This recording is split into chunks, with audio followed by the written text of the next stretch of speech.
오늘 여러분들과 함께 소명에 대해서 함께 또 나누려고 하는데요. 잠깐 좀 복습을 할 필요성이 있을 것 같아요. 한번 앞에 자막 보여주실래요? 소명. 네, 영상팀. 네, 소명 한번 읽어볼까요? 제 말이 막히네. 네, 읽어볼까요? 시작. 하나님께서 하나님 자신의 자녀를 친히 부르시는 부르심 사건이요, 역사의 주관자이신 하나님의 계획 가운데 자신의 과업과 목표가 주어지는 사건. 그래서 1차적으로는요, 하나님께서 하나님의 자녀를, 하나님의 백성을 주권적 선택에 의해서 부르시는 구원의 사건을 소명이라고 불러요. 그래서 우리는 부르심을 입은 사람들이에요.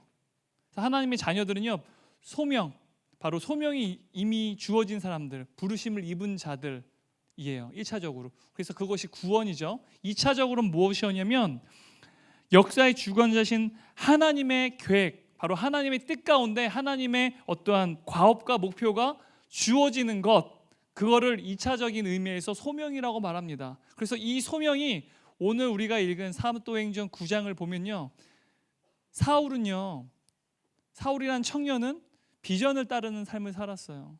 근데 오늘 예수 그리스도를 통해서 그가 이제는 소명의 삶을 살게 되는 사건이 우리가 읽은 본문 가운데 등장을 한다라는 거죠.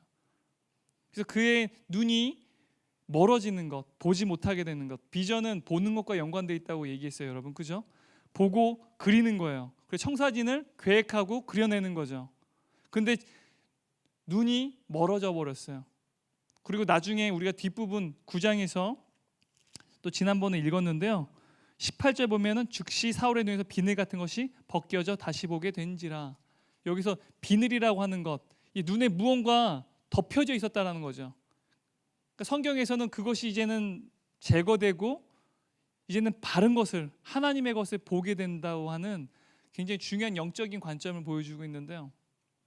그래서 비전이라고 하는 것을 따랐던 이 사울이 이 눈이 멀어지게 된 거야. 더 이상 앞을 보지 못하게 됐어요.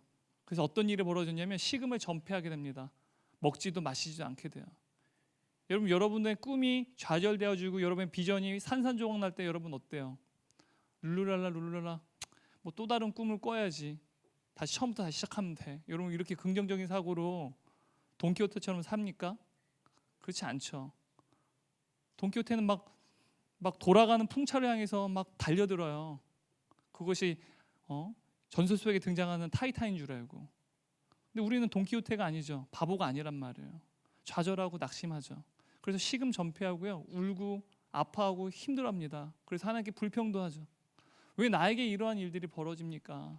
왜 하필이면 내가 뭘 잘못했다고? 내가 늘 기도하고 나름대로 주의 성수도 하고 나름대로 제자 훈련은 아니지만 사역팀도 좀 들어가서 행정팀에서 좀 내가 섬긴 적도 있고 나름 교통봉사도 한 적도 있고 용돈도 받았지만 그래도 주님을 위해서 딴 데 가서 아르바이트 한 게 아니라 주님을 위해서 아르바이트를 했는데 왜 나한테 이런 일이 벌어지나요? 라고 불평을 한다라는 거죠. 그만큼 힘든 일이에요. 식음을 전폐하게 되죠. 입맛이 딱 사라져요. 스트레스 받고 힘들고 여러분의 얼굴 속에서 굉장히 살도 빠지고 얼굴이 침울하고 어두웠다라는 사실이 여러분의 모습 속에서 여러분의 상황들이 적나라하게 드러나죠.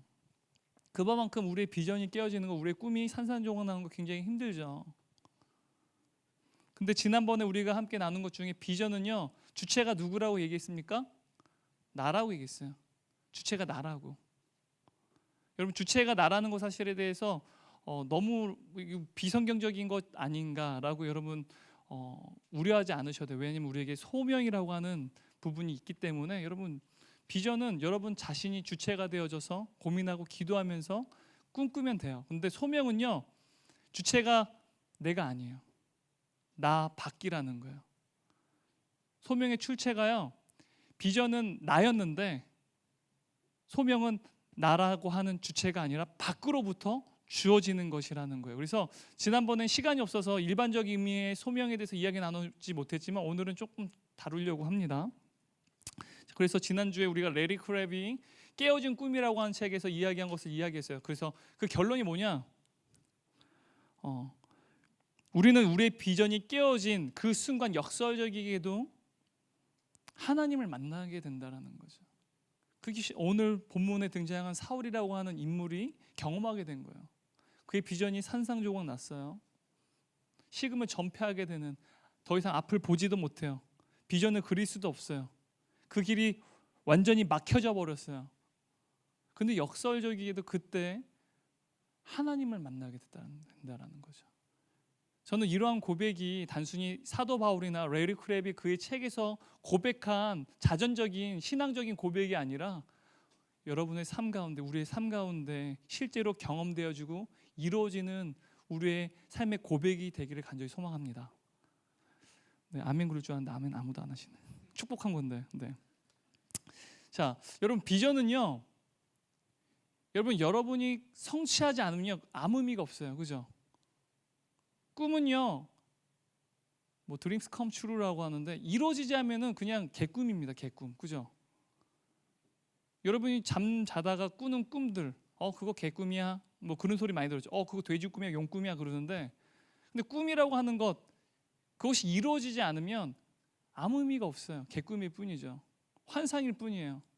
사람들은 거기에 대해서 신경 쓰지 않고 의미를 두지 않습니다. 여러분들이 전에 뭐 과거에 의사가 되고 싶었고 법관이 되고 싶었고 했는데 여러분 수능 성적이 나오지 않아서 여러분 원하는 그 목표를 이룰 수 있는 대학에 또한 그 전공을 여러분이 이수하지 못했다고 한다면, 난 과거에 이런 꿈이 있었어 라고 얘기한들 사람들은 귀겨 듣지 않아요. 왜요? 이루어지지 않았기 때문에. 그래서 비전은요, 과정보다 결과가 중요해요. 그리고 세상도요, 너무나도 나라고 하는 중심으로 이루어진 개개인들이 이루어진 것이 사회이기 때문에요, 세상도 우리가 비전을 바라본 것 동일한 관점으로 바라봐요. 세상도 과정은 중요하지 않아요. 과정이 중요하다고 얘기하죠. 공정한 과정을 주어지게 되도록 정치를 하겠다 정치가들이 이야기를 해요. 그리고 공정한 결과를 맞이하게 되겠다고 그러한 이상적인 어떠한 정치적인 공약을 걸죠. 실제 그것이 우리 가운데 이루어졌으면 좋겠지만 여러분 어때요? 그래서 많이 여러분 실망했잖아요. 그래서 지금 막 촛불 또 이제 분노가 일어나기 시작했는데, 여러분 이러한 부분에서 여러분 세상이 과정이 아니라 결과를 중요한다는 사실에 대해서 여러분 너무너무 잘 알고 있어요. 그래서 비전은요, 과정이 아니라 결과가 되게 중요해요. 세상 사람들도 비전을 바라보는 시각이 우리와 동일하다라는 거예요. 하지만 여러분 소명은요, 나 밖으로부터 온다라고 얘기했어요. 세상 사람들도요, 이 소명은 밖으로부터 오는 거예요. 나 밖으로부터 오는 건데, 성경에서는요, 나 밖이 누굽니까? 그냥 세상? 아닙니다. 하나님이에요. 전적인 타자이신 하나님, 바로 나라고 하는 그 밖으로부터 창조해 주신 하나님부터 온 그 사건이 바로 부르심, 소명이라는 거죠. 바로 소명은요, 전적으로 하나님의 주권, 주도권 가운데 있다라는 거죠. 그래서요, 이 소명은 비전과 아주 큰 차이점이 존재해요. 하나님 부르신 소명은요, 결과보다 과정이 중요해요. 결과가 중요하지 않아요. 왠지 아세요? 그 소명을 하나님께서 반드시 하나님의 주권적 역사 가운데 이루시기 때문에 그래요. 여러분이 결과를 이루느냐 이루지 못하느냐 중요하지 않아요. 소명에 있어서는요, 하나님이 여러분을 부르시는 사건 속에서 여러분이 주어진 소명 가운데서는요, 여러분이 그 결과를 이루지 못하더라도 여러분의 삶 가운데에서 여러분의 삶이 순탄치 않고 여러 가지 역경이 있고 고난도 있고 힘겨운 여러 가지 상황들이 일어난다 할지라도 그 과정 가운데 하나님을 신뢰하고 하나님을 의지하면서 하나님과 동행하는 그 과정을 살아갔는가, 결과는 중요하지 않습니다. 과정이 중요해요. 성경의 인물들 보잖아요. 대다수가 과정을 함께 주님과 동행했던 사람들. 아브라함 보세요. 그의 인생 가운데 그가 실제로 눈으로 본 자식은요, 이삭 딱 하나였어요. 주님이 주신 약속의 자녀 이스마엘 말고 100세 얻은 그 아들 하나. 근데 그는 믿음으로 보았대요. 결과는 중요하지 않습니다. 비전은요, 결과가 중요해요. 하지만 소명은요, 과정이 중요합니다. 어떠한 상황 속에서도 하나님을 의지하고 하나님을 신뢰함으로 주님과 함께 그 길을 묵묵히 걸어가는 것.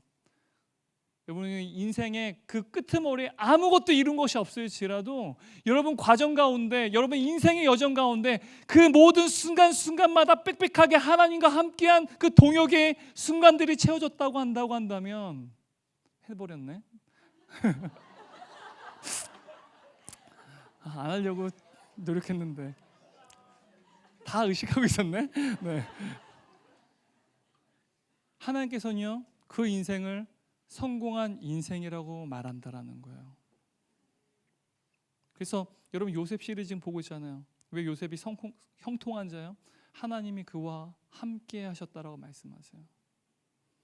그 말은요 요셉이 하나님과 그 모든 노예 생활, 또한 오늘 여러분들이 또 GBS 시간 배울 거예요. 그가 성폭행, 성추행 어떠한 범으로 이제 감옥에 이제 어떻게 억울하게 누명을 쓰고 이제 감옥에 들어가잖아요. 그 순간에도 그는 하나님과 함께했다라는 거예요. 그 과정이요 바로 하나님께서는 성공했다라고 말씀하시는 거예요. 하나님께서는요 비전의 사람이었던 이 사울, 그는요 열심히 있었습니다. 열정이 있었고 그에게는 뛰어난 스펙과 능력이 있었어요. 남들과 차별이 있는 레벨, 시민권인 로마 시민권도 있었던 사람이에요. 그는 비전의 사람이었죠. 지난 시간에 우리가 더 이상 이야기 나누지 않을게요. 근데 하나님께서는 그 사울을 부르셨어요. 왜 사울을 부르셨습니까? 왜 그의 눈을 멀게 하셔서 앞도 보지 못하게 하고 식음을 전폐하는 사건을 그가 겪으면서까지 그로 하여금 하나님께서 왜 그를 부르셨나라는 거예요. 그 부르신 이유가 사도행전 9장 15절에 기록되어 있어요. 한번 읽어볼까요? 주께서 이르시되 가라. 이 사람은요 사도 바울, 지금 사울의 이야기예요. 내 이름을 이방인과 임금들과 이스라엘 자손들에게 전하기 위하여 택한 나의 그릇이라. 이방인과 임금들을 위하여 택한 나의 그릇, 복음을 전하는 자로서 하나님께서 부르신 자라는 뜻이에요. 그래서 그의 비전을 막으신 거예요. 그를 부르신 이유가 바로 이것 때문이라는 거예요. 복음을 전하게 하기 위해서 이방인들에게 그리고 임금들에게 예수 그리스도의 복음을 전하는 삶을 살아가게 하기 위해서 하나님께서는 그에게 소명을 주셨다라는 거죠. 그래서 이것을 볼 때 성경은요 소명은 우리의 정체성을 규정하는 것이라는 사실을 알 수 있어요. 우선 여러분이 소명이 무엇인지 정확하게 잘 알지 못할지라도 우리에게는 1차적 소명이 있어요. 바로 하나님의 자녀라는 것. 하나님이 여러분을 주권적 선택 가운데 구원하셔서 부르셨죠. 그죠? 여러분 구원받은 하나님 백성이잖아요. 그죠? 그래서 우리에게는 우리의 소명을 통해서 정체성이 규정됩니다. 2차적인 소명을 통해서도요 이러한 정체성이 더욱더 구체적으로 규정돼요. 또 두 번째로는요 이 소명은요 우리가 궁극적으로 나아가야 될 인생의 방향에 대해서 보여준다라는 거예요. 비전은 그림을 그리게 하지만 소명은요 방향을 제시한다라는 거예요. 우리가 어떤 방향으로 가야 되는지 하나님께서는 그것을 제시한다라는 거예요. 아브라함에게도 하나님께서 가라고 말씀하세요. 근데 목적지가 어딘지 알려주지 않으셨어요. 약속의 땅 가나안 땅이지만 그 땅은 그냥 약속의 땅일 뿐이었어요. 가나안인지 몰랐어요. 근데 방향을 제시하시죠. 하나님께서.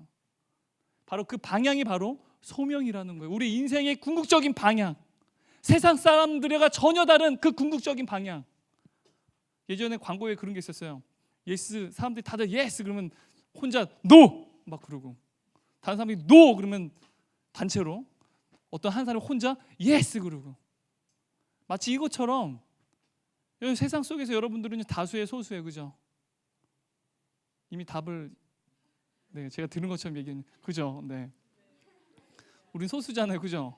네. 이미 들었어요. 네. 여러분 우리는 소수인데 이 소수이지만 세상 사람들과 전혀 삶의 방향이 다르다는 거예요. 결이 다르다는 거예요. 여러분 뭐야 끝내라고? 네. 네. 여러분 살몬이 한국어로 뭐지? 연어. 네. 연어가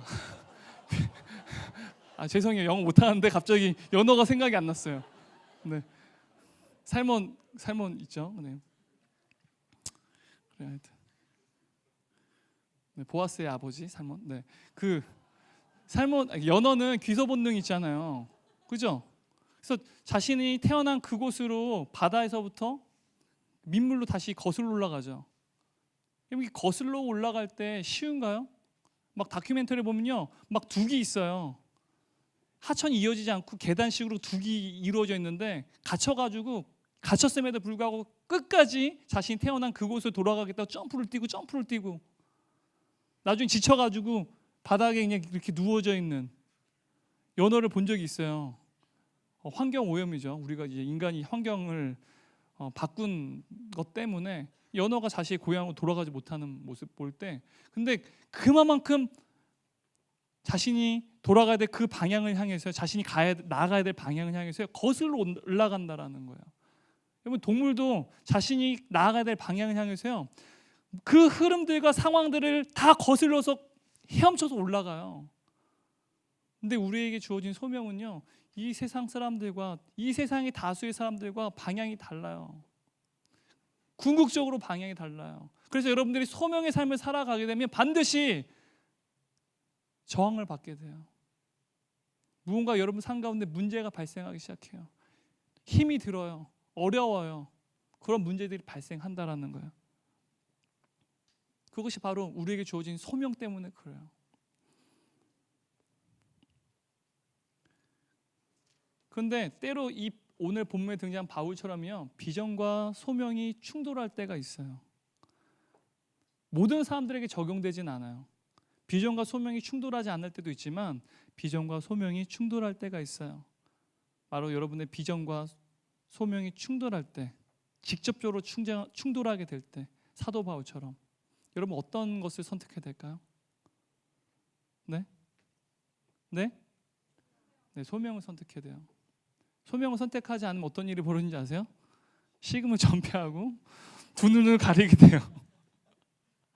주님은 여러분들에게 주님의 주권적 선택 가운데 여러분을 부르셨기 때문에 반드시 비전과 소명이 충돌할 때 비전을 막으세요.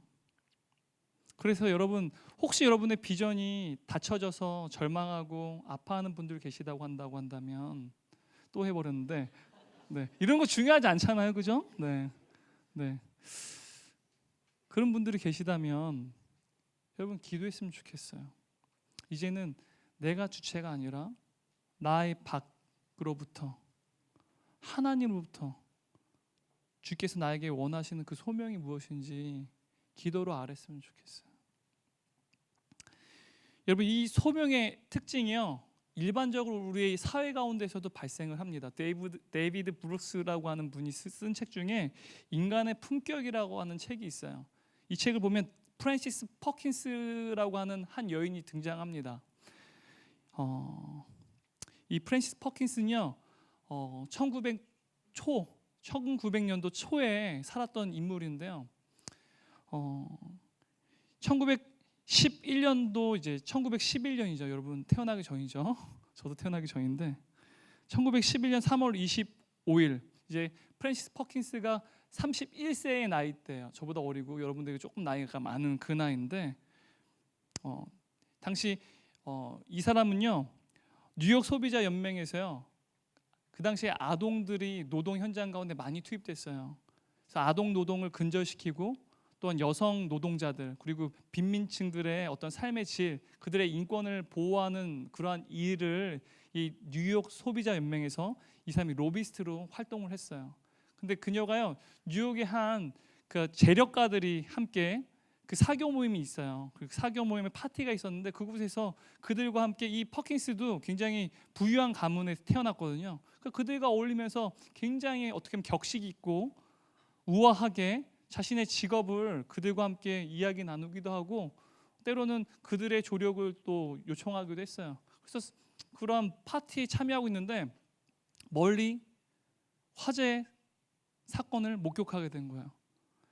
뉴욕의 맨하탄이 있는데 이 맨하탄 워싱턴 광장에서요, 화재가 발생했어요. 이 트라이앵글 셔츠 웨이스트 화재라고 하는 사건인데요, 지금 미국에서는 100년이라는 시간 동안 여전히 잊지 못하는 가장 최악의 화재 사건이에요. 우리나라에서 보면 어떻게 보면 세월호 사건처럼 이 화재 사건 146명이 죽었어요. 이 사건을요, 파티에서 사교계 사람들과 부유한 여인들과 사람들과 함께 교제하는 가운데 보니까 불이 난 거예요. 이곳에서 섬유 공장이 이 안에 수두룩했어요. 근데 갑자기 화재가 발생한 거예요. 화재가 발생했는데 어떤 일이 벌어졌냐? 계단 통로도 다 낡아서 비상구로 이용할 수가 없어요. 엘리베이터는 고장이 나버렸어요. 사람들이 각 층마다 비상 탈출구를요, 뭐 그 주인, 건물 주인이나 이제 공장 주가요, 물건을 이제 그 노동자들이 훔쳐간다고 해서 열쇠도 잠가 버렸어요. 탈출할 곳이 없어서 계속해서 위층으로 올라가다가 나중에는요, 화마가 등을 핥히는 상황까지 온 거예요. 보다 보니까 사람들이 막 8층, 9층에 막 매달려 있는 거예요. 아비규환이에요. 멀리서도 사람들의 소리가 들려요. 근데 갑자기 솜덩어리가 떨어지기 시작했어요. 부유한 공장주가 중요한 물건들을 땅바닥에 던지나 보다, 그런 줄 알았어요. 알고 보니까 이 등을 핥히는 화마 때문에 사람들이 창문에 뛰어내린 거예요. 46명이 창문에 뛰어내려 다 죽었어요. 이 사건을 프랜시스 퍼킨스가 목격을 하게 돼요. 이때 죽은 사람들, 지금 사망자들 시체를 담은 관이에요. 여러분, 근데 이 사건이 발생하기 2년 전에요, 러시아 이민 노동자였던 로즈 슈나이더만이라고 한 여인이요, 이 노동자들을 위한 이 환경이 너무나도 열악하다, 화재가 일어날 가능성이 너무 많다, 그래서 파업을 했어요. 이 환경을 개선해 달라고 막 많은 사람들이, 노동자들이 막 피켓을 들고 파업을 했어요. 근데 아무도 그것에 대해서 뉴욕 사람들 귀담아 듣지 않았어요. 신문 기자들도 정치가들도 아무도 그것에 관심 갖지 않았고, 심지어 프랜시스 퍼킨스도 관심 갖지 않았어요. 근데 이 사건이 발생한 거예요. 이 화재 사건이 난 이후에 뉴욕 시민 전체에게요, 어마어마한 일이 발생했어요.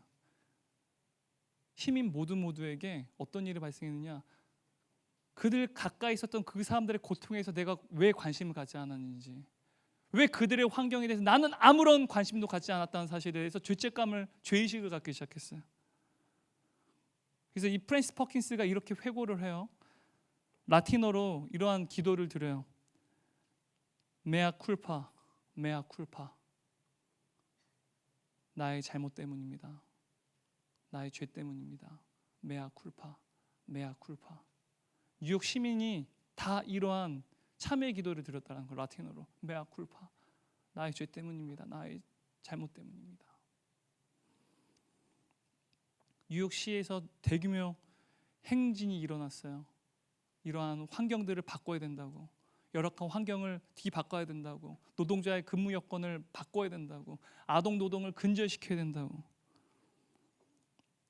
근데 이 화재 사건을 통해서 이 프랜시스 퍼킨스의 삶이 완전히 바뀌어 버렸어요. 이 도덕적 분노가 그의 삶의 궤적을 바꿔버렸습니다. 그 전까지는요, 자신의 가문에, 또한 자신의 직업에 그냥 성실하게 살았지만 그 이상의 의미를 두지 않았어요. 근데 이제는 그의 삶 가운데 점잖은 개혁론자들과 소통하지 않았어요. 이 사람은요, 이러한 아동 노동을 근절시키고 화재가 일어날 수 있는 이런 환경들을 바꿀 수만 있다고 한다면, 이러한 재난이 다시 발생하지 않도록 할 수 있다면, 물불을 가리지 않고 아무리 나쁜 정치인이라도 그들과 함께 타협하고 그들과 함께 토론하고 그들과 이야기를 나눴다는 거예요. 로비를 가했다는 거예요. 그래서 사람들한테 되게 악명 높은 로비스트 정치가가 돼요. 그런 거 중요하지 않았어요. 이 사람에게는 명분과 명예보다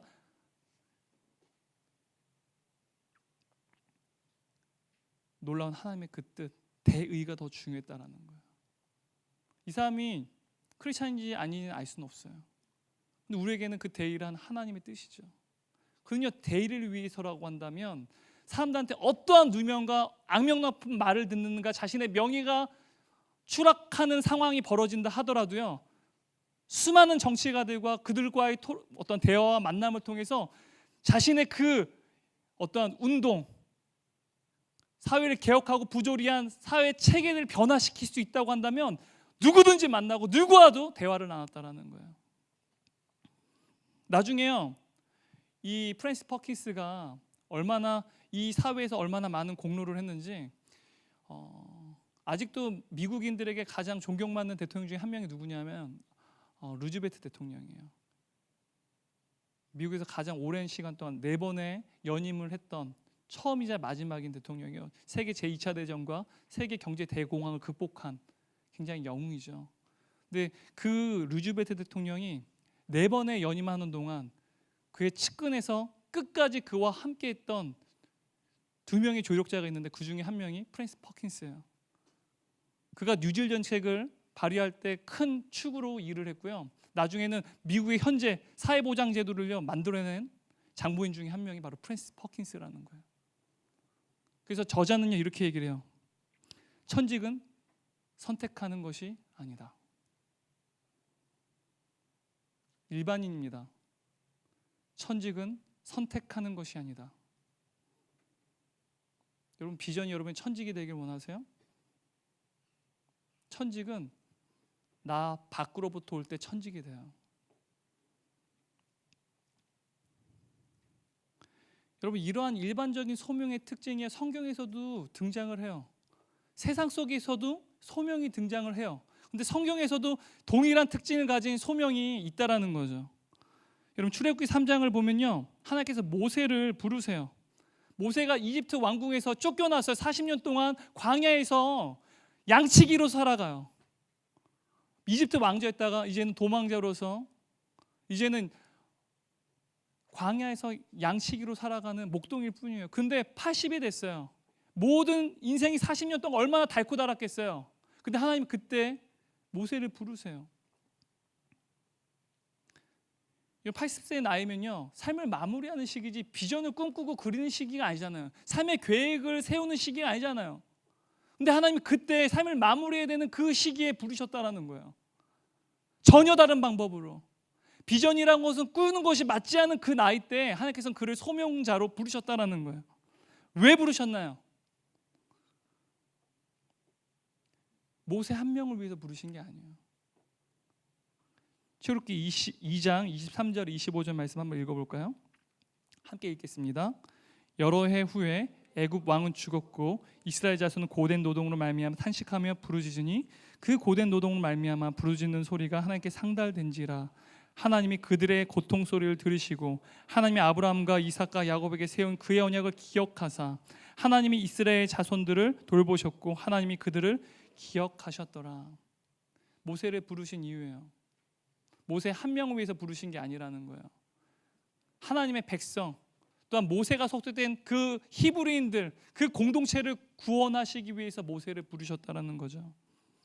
그래서 성경이 말하는 소명은요, 단순히 한 개인을 위한 게 아니에요. 비전은 어쩌면 한 개인, 나라고 하는 주체에 의해서 오직 나를 위한 삶일 수 있어요. 근데 소명은요, 한 개인에게 주어지지만 한 개인에게만 끝마치는 것이 아니에요. 그에게 속한 사회, 공동체, 또한 그가 소속된 민족에게 영향을 미치는 것이 바로 소명이라는 거예요. 한 개인의 장래만이 아니라 공동체와 하나님의 나라를 위한 것, 그것이 바로 소명이라는 거예요. 여러분 이 소명이요, 우리의 삶 가운데도 있어요. 여러분 개개인에게 그 소명이 부어질 때요, 나 자신에게 개인에게 주어질지 모르지만 나 자신의 삶뿐만이 아니라 나의 가족, 내가 속한 공동체, 또한 내가 속한 또한 많은 사람들에게 영향을 미치고 궁극적으로는 하나님의 나라 가운데 이바지하는 그 일이 우리 삶 가운데 있다라는 거예요. 아마 여러분 가운데 비전이 여러분 가운데 있을 거예요, 그죠? 또 어떤 분들은 비전이 없는 분들도 있을 거예요. 현재 비전이 없어서 답답해하는 분들도 있을 것이고, 비전이 너무 많아서 어떤 비전을 선택해야 될지 취사 선택의 고민 가운데 뭐 주사위로 던져야 되나 그런 고민하는 분들도 있을지 모르겠어요. 그런데 문제는 여러분의 삶 가운데 그 비전을 구체적으로 실현해 가는 과정 가운데 깨어지고 산산조각 나서 눈물을 흘리고 좌절하는 분들이 여러분 가운데 있다고 한다면 그것이 얼마나 여러분 마음 가운데 아프겠어요. 이러한 여러분들의 여러 다양한 지체들이 우리 가운데 있을 텐데 오늘 이 말씀이 여러분들에게 위로가 됐으면 좋겠어요. 한번 여러분 질문해 봅시다. 여러분의 부르심이 무엇입니까? 여러분 이전에 나로부터 시작했어요. 근데 여러분 나 밖으로부터 한번 생각해 봅시다. 세상의 일반 사람도요, 나 밖으로부터 천직을 얻었어요. 근데 나 밖 누가 있나요? 바로 하나님으로부터 여러분에게 주어지는, 여러분 자신뿐만 아니라 이 시대와 민족과 또한 이 한국 사회를 위하여서 하나님께서 여러분들에게 일하고자 하신 것이 무엇이냐 한번 여러분 질문해 본 적이 있으세요? 나는 무엇이 되고 싶고 나는 어떠한 삶을 살고 싶다라고 하는 질문은 여러분 안에 너무 가득 차 있을 거예요. 근데 하나님께서 나로 하여금 이 시대 속에서 이 민족을 향하여서 분열되어지고 아픔을 겪고 오는 이 시대의 많은 한국인 사회 가운데 나로 하여금 하나님께서 원하시는 것이 무엇일까라고 하는 것에 기도해 보거나 고민해 보신 적 있으세요? 구체적으로 그 일이 어떤 것이 있을지에 대해서 생각해 본 적 있으세요? 비전이 없다는 사실 때문에 식음을 전폐하지 마시고요, 하나님의 부르심이 무엇인지에 대해서 여러분이 속한 이 시대, 바로 지금 이곳에서 여러분들로 하여금 공동체와 또한 여러분 이 한국 사회와 또한 하나님 나라에 이바지할 수 있는 그것이 무엇이 있을지에 대해서 구체적으로 여러분 비전에서 계획하고 고민하듯이 고민하는 현장이 여러분 가운데 있으면 좋겠어요. 하나님께 처절하게 기도하면서 고민하고 책을 찾아보면서 어떠한 소명이 내 가운데 이 현실 가운데 필요할지, 이 민족에게 필요한 것이 무엇일지, 이 민족에게 위로를 해줄 수 있는 것 어떤 것이 있을지, 그리고 이곳 가운데에서 하나님의 적대적인 이 나라 가운데 어떻게 보면 하나님 나라를 이루며 살아갈 수 있을지에 대해서 고민하면서 하나님께 질문하면서 나에게 주신 이 시대에 하나님의 소명이 무엇인지 한번 질문해 보세요. 그 소명을 위한 삶을 살지 않더라도 좋아요. 비전이 깨어진 그 순간 하나님의 소명이 무엇인지에 대해서 질문해 보세요. 왜냐하면 여러분 비전의 삶을 산다 할지라도 이 소명의 삶은 너무나 중요하기 때문에 그래요.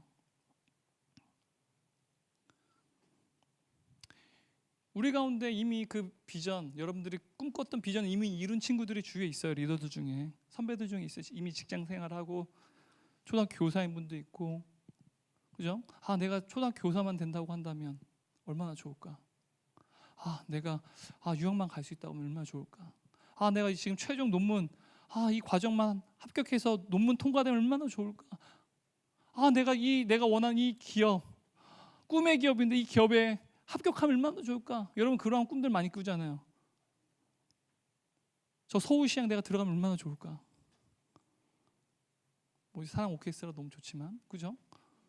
얼마나 여러분들이 꿈꾸는 것들이 있잖아요. 근데 만약 여러분 그것을 이룬 분들이 몇 안 되지만 계세요. 여러분 어때요? 과거에 꿨던 그 비전을 이루고 난 이후에 난 비전 이뤘어, 너무 좋아, 지금도 너무너무 좋아. 여전히 기쁨과 만족과 행복감에 젖어서 지금 직장 생활하고 계세요? 지금 대학원 생활하고 계세요? 유학 생활하다가 오신 분 계세요? 지금 기업에 취업했는데 여전히 막 부장님이 막 갈구고 과장님이 욕하고 여러 심부름하고 내가 왜 이렇게 이 일하려고 여기 왔나 막 자괴감 느끼면서 나는 내가 원했던 이 기업에 와서 너무너무 좋아, 그러면 만족하고 기뻐하고 그런 분 계세요? 대부분요, 과거의 비전을 이루게 되면 기쁠 것이라고, 감사할 것이라고, 행복할 것이 생각했던 그 모든 게 깨어지고요, 이제는 다 사라지고 현실 가운데 여러분 겪고 있는 불평, 불만들이 여러분 삶 가운데 가득할 거예요. 과거에 얼마나 그 비전을 이루는데 관심이 있었는데, 얼마나 이것만 이뤘으면 얼마나 좋을까라고 마음에 갈망이 있었는데, 현재는 불평, 불만이 가득하다라는 거죠. 근데 여러분 이게 인생이라는 거예요. 비전을 이뤘지만 비전에 함몰되면 어떻게 되는지 아세요? 자기 중심적으로 빠지게 돼요. 비전에 집중한 삶을 살게 되면요, 자기 자신만 아는 삶을 살게 돼요. 자기 만족, 자기 행복, 자기 교만, 그래서 자기 중심적인 삶을 살아가는 삶으로 이어지게 된다는 거예요. 여러분 비전의 삶을 이룬 분들, 혹은 비전의 삶을 이루기 위해서 애쓰고 있는 분들, 그 과정 가운데 한번 여러분 고민해 보세요. 여러분의 소명이 무엇인지. 자기 중심적인 삶으로부터 매몰되는 것이 아니라 하나님이 나로 하여금 이 시대 가운데 요구하시는 것이 무엇인지, 부르심이 무엇인지, 이 시대 속에서, 이 직장이라고 하는 공동체 속에서, 또 내가 속한 이 대학원이라고 하는 이 갑질하는 교수와 이 랩실에만 보면 선배들, 정말 짜증나는 그 군상들, 하지만 내가 이곳에서 하나님께서 부르셨고 나로 하여금 이루고자 하시는 것은 무엇인지, 나로 하여금 하나님의 나라를 이루려고 할 때 내가 지금 이곳에서 요만큼만이라도 하나님의 나라를 확장시킬 수 있는 그것이 무엇인지에 대해서 한번 고민해 보라는 거예요. 자기 중심적인 게 아니라 하나님 중심적인. 그럴 때 여러분의 비전이 여러분 자기 중심적인, 자기 만족적인, 자기 행복적인, 자기 이기주의적인 그러한 함몰된 삶이 아니라요, 하나님 편으로 점점 확장되어져 갈 수 있어요. 비전을 잃은 분들, 비전을 이루는 사람들, 나는 소명이 관계없어가 아니라요, 소명과 비전이 밸런스를 이루는 삶을 살아가야 된다는 거예요. 여러분의 비전의 현장 가운데 하나님이 나에게 이 시대 속에서, 이 사회 속에서, 공동체 속에서, 하나님 나라 속에서 나로 하여금 이루고자 하시는 하나님의 뜻이 무엇인가를 끊임없이 기도하면서 함께 기도해야 된다는 거예요. 제가 잘 설명했나요, 여러분? 잘 설명했어요? 여러분, 전도서를 보면요, 1장 2절 3절 말씀이 이렇게 써 있어요. 전도자가 이르되 헛되고 헛되미 헛되고 헛되니 모든 것이 헛되도다. 해 아래서 수고한 모든 수고가 사람에게 무엇이 유익한가? 그럼 솔로몬은요, 모든 부귀영화를 다 이룬 사람이에요. 자기 만족, 자기 성취를 모두 이뤄낸 끝판왕. 자기 중심의 인생의 끝은요, 솔로몬 왕이 이렇게 말해요. 허무하고 허무하다. 자기 중심의 비전을 이루는 삶을 살았건만 인생은 허무하다. 더 무서운 건 뭔지 아세요? 부귀영화를 누렸어요. 비전도 이뤘어요. 하지만 나라는 존재를 잊어버려요. 왜? 궁극적인 방향을 잃어버렸기 때문에 그래요. 비전을 이루면 나라는 존재에서 명확하게 알 줄 알았어요. 그렇지 않다라는 거예요. 왜요? 소명은 우리가 궁극적으로 나아가야 될 방향을 제시하기 때문에 그래요. 비전을 이루는 삶을 산다고 해서 여러분의 존재가 증명되는 게 아니에요. 세상은 알아줄지 모르죠. 세상은 여러분 알아줄수록 여러분들은요, 더 괴로울 거예요. 왜? 나 자신 모르겠어.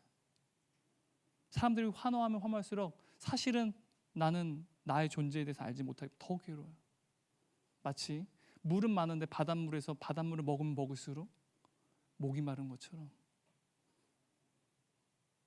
궁극적으로 나아갈 방향은요, 소명이 제시한다는 거예요. 비전이 아니라. 저는 여러분의 삶 가운데 이 비전과 소명이 밸런스를 이루고 점점 더 소명으로 확장되어져 갔으면 좋겠어요.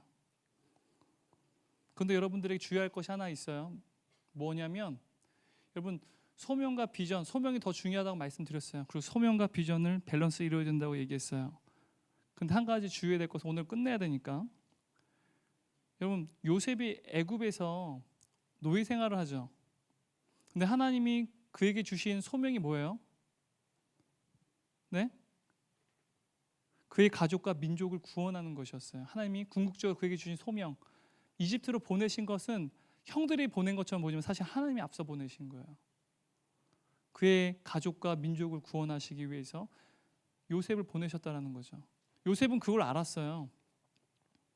근데 여러분, 이 소명을 여러분 명확하게 안다고 하더라도 여러분, 비전 되게 중요해요. 왜?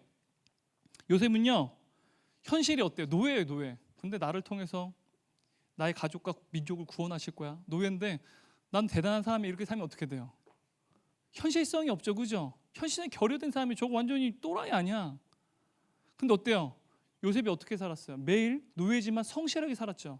나중에 가정 총무가 될 정도로 인정받았고 성실했어요. 그가 감옥에 가서도요, 간수장한테 인정받는 삶을 살았다는 거예요. 어느 곳에 있던지. 그래서요, 이런 비전은요, 우리의 자신이 가진 역량을 발휘해서요, 중장기적인 청사진, 그림을 그리는 역할을 해요. 그래서 비전 되게 중요해요. 왜? 소명만 바라서는 여러분의 현실 가운데, 지금 우리의 삶 가운데 실제로 여러분이 성실하게 살아갈 수 있는 계획이나 청사진들을 잃어버릴 가능성이 높다는 거예요. 비전 되게 중요해요. 근데 비전을 너무 강조하다 보면 눈에 보이는 것에만 집착하게 돼요.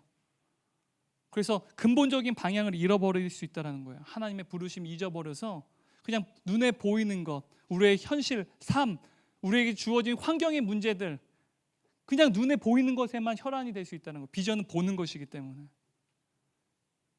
그래서 여러분 삶 가운데 비전과 소명 둘 다 중요해요. 그것이 밸런스를 이루고 점점 그 비전 속에서 하나님의 소명으로 확장돼야 된다는 거죠. 그래서 여러분 비전의 출발점은 바로 이곳이에요. 바로 지금 현재 여기. 여러분 20대 청년 때 비전의 삶을 살았던 사도 바울이 여러분들에게 권면해요. 에베소서 5장 16절 말씀이에요. 세월을 아끼라 때가 악하니라. 세월을 아끼라 때가 악하니라. 이걸 좀 더 쉽게 번역하면 어떻게 되는지 아세요? 시간을 아끼십시오. 이 시대는 악합니다. 시간을 아끼십시오. 이 시대는 악합니다. 사도 바울이 살던 시대도 악했어요. 오늘날 시대도 악해요. 앞으로 미래에도 더욱더 악해질 겁니다. 여러분 비전과 소명의 삶을 살아갈 때 오늘 현실 가운데 바로 지금 이곳에서 여러분 최선을 다해야 된다는 거예요. 결과가 중요한 비전의 삶을 쫓는 것이 아니라요. 사실은 과정이 더 중요해요. 왜? 우리는 하나님의 소명을 입은 사람들이기 때문에. 과정 가운데 늘 하나님을 의지하고 하나님을 신뢰하며 하나님과 동행하는 삶을 살아야 돼요. 세상 사람들과 일상은 동일할지 몰라요. 세상 사람은 결과를 이루지 못하면 의미 없다고 얘기해요. 그런데 우리는 그 의미, 결과조차도 하나님이 받으실 우리의 면류관이에요. 내가 갖는 게 아니라 우리가 이룰 결과조차도 하나님께 드리는 것이에요. 우리는 그 대의를 위해 삽니다. 주의 나라와 주의 뜻을 위해 사는 거예요. 그래서 우리는 과정이 되게 중요해요. 결과를 잃을지라도 우리는 소명의 삶을 살기 때문에 과정 가운데 더 최선을 다해요. 하나님을 신뢰하고 의지하는 것을 결코 포기하지 않아요. 하지만 하나님께서는요, 주님의 그 때와 장소에 반드시 여러분의 비전을 이룰 거예요. 바로 그것이 이 시대가 악하고 시대 정신과 가치관이 여러분들로 하여금 흔들리게 만들 테지만 결과에 집중하는 것이 아니라 과정 속에서 하나님과 동행하며 하나님을 의지하며 함께할 때 악한 이 시대 속에서도 시간을 아끼며 주님의 비전과 주님의 소명을 이루는 삶을 살 수 있다는 거예요. 이러한 하나님의 놀라운 역사가 비전과 소명이 이루어지는 은혜의 삶을 사시는 우리 대학사부 되기를 간절히 소망합니다. 시간이 없어가지고 찬양하고 싶었는데 선한 능력 하고 싶었는데 선한 능력 못하네. 네, 기도하고 마치겠습니다. 하나님 아버지 감사합니다. 주께서 우리에게 주신 비전과 소명을 이 시간 함께 주의 말씀을 통해서 함께 나누었습니다. 하나님 이곳 가운데 비전으로 인해서 그 비전을 꿈꾸고 그 비전을 붙잡기 위해서 애쓰는 많은 지체들이 있습니다. 하나님 이들에게 지혜와 총명 허락하여 주옵소서. 이 모든 과정 가운데 주께서 주의 선하신 뜻 가운데 주님과 동행하며 결과에 집착하는 것이 아니라 과정 가운데 주님을 의지하며 주님과 동행하는 삶을 살아가는 소명의 삶을 살아갈 수 있도록 나 자신에게 나 중심으로 함몰되지 않도록 주여 이들을 불쌍히 여겨주시고 주께서 이들 가운데 친히 일하여 주시고 역사하여 주옵소서. 주님께 부르짖고 의지하며 기도할 때 하나님께서 하늘로부터 내려오는 놀라운 성령의 능력으로 이들에게 도와주시는 은혜가 펼쳐질 수 있게 도와주옵소서. 또한 이곳 가운데 혹시 그 비전이 깨어지고 그 비전이 단절되어져서 아파하고 힘들어하는 지체들이 있다고 한다면 다른 사람들과 비교했을 때 나만 실패한 것 같고 나만 쓸모없는 것 같아서 혹시라도 마음 가운데 열등감과 자존감이 결여된 지체들이 이곳 가운데 있다면 주여 성령의 능력으로 주님의 그 사랑을 이 시간 이들에게 보여주옵소서. 우리가 비전을 이루는 것을 통해서 우리의 존재가 증명되는 것이 아니라 우리는 이미 하나님의 생명으로 받은 존귀한 하나님의 자녀라는 사실을 예수 그리스도 안에서 다시 한번 경험케 하시고 깨어진 그 비전 가운데 오히려 역설적이게도 하나님을 만나는 위대한 시간 되게 도와주옵소서. 이 시간 주님께 질문할 때 바로 나 중심이 아니라 나 밖으로부터 하나님 나로 하여금 이 시대 속에서 주께서 원하시는 바가 무엇입니까? 이 한국 사회 속에서 하나님께서 나로 하여금 원하시는 것 무엇입니까? 나의 가족과 내가 속한 공동체 가운데 하나님께서는 내가 무엇을 하기를 원하십니까? 실제로 하나님 나라가 이 땅 가운데 단 1cm라도 확장되기 위해서라고 한다면 내가 무엇을 해야 됩니까? 내가 여기 있습니다. 주님 나에게 말씀해 주십시오 라고 질문하며 기도할 때 주여, 주님의 그 소명이 이들의 천직이 되어진 놀라운 은혜 역사가 펼쳐지기도 하시고, 이미 비전을 이루고 비전을 살아가고 있는 지체도 있다고 한다면 세상 가운데 함몰되어지고 나 중심의 삶을 살아가는 그 세상 사람들에게 압도되어져서 그 삶을 어떻게 더 내가 더 잘 살고 내가 더 경쟁하며 경쟁 가운데 승리할 수 있을까를 고민하는 것이 아니라, 주께서 나로 하여금 이 시대 속에서, 이 직장 속에서, 이 대학원과 또한 내가 맡겨진 이곳에서, 바로 여기에서 주께서 나에게 주신 소명이 무엇인지에 대해서 고민하며 치열하게 그 소명을 위해서 분투하고 그 소명이 이루어진 삶을 살아갈 수 있도록 성령 하나님, 주께서 이들의 심령 가운데 일하시길 원합니다. 성령 하나님께서 혹시라도 나 중심의 삶을 살아가는 것 때문에, 그래서 실패한 것 때문에 힘겨워하는 지체들이 있다면 하는 그들에게 성령의 탄식의 목소리를 듣게 하셔서 너는 그런 존재가 아니다. 너는 다른 방향을 걷는 사람이야. 세상 사람과 다른 방향을 걸어야 될 사람이야. 너라는 존재는 그 길을 걸어가야 될 사람이 아니야 라고 하는 주님의 탄식의 목소리를 듣게 하시고, 그 목소리에 힘입어 다시 한번 주님과의 동행 속에서 하나님의 소명의 길을 걸어가는 주의 백성들 될 수 있도록 주의 역사하여 주옵소서. 이 모든 기도를 주께서 이루실 것을 믿사오며 예수님의 이름으로 기도드렸습니다. 아멘.